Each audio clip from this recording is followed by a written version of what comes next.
মন্দ করে, বকা দেয়, তখন সেটি আমার কাছে বেদস্তুতি থেকেও অধিক আস্বাদ্য মনে হয়। বেদে যে আমাকে স্তুতি করেছে, মন্ত্র বলেছে, নানা মন্ত্রে আমাকে স্তুতি করেছে, ওটি আমাকে অত বেশি আস্বাদ করে না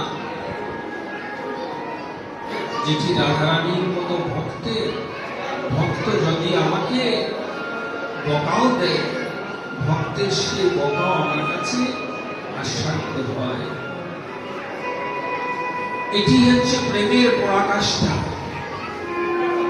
এই যে লীলা আপনারা শুনে থাকবেন, পুরী ধামে এমন এক ভক্ত ছিলেন সখ্য প্রেমের, যার নাম মাধব দাস। এই মাধব দাসের সঙ্গে জগন্নাথ এমন ভাবে সখ্য প্রেমের লীলা করেছেন, একটি দুটি নয়, অনন্ত লীলা। জগন্নাথ বলেছে, মাধব দাসের সঙ্গে আমার যে লীলা যারা শ্রবণ করবে, তাদের কোটি জন্মের পাপ আমি নিঃশেষে নষ্ট করে দিয়ে আমার চরণে তাদেরকে ঠাঁই দিয়ে দেব। এমন ভক্ত মাধব দাস।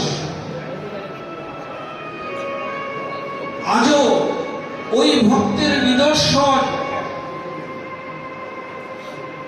সেই পুরী ধামে, সেই নিদর্শন আজও রয়েছে। কোটি কোটি যুগ থাকবে, যতদিন এই ব্রহ্মাণ্ড থাকবে, মাধব দাসের সঙ্গে লীলার সেই নিদর্শন ততদিন পর্যন্ত বিদ্যমান থাকবে। আর সেই লীলা আস্বাদন করে ভক্তগণ প্রেমের বন্যায় ভাসতে থাকবে। শুনুন কেমন সেই লীলা ছিল।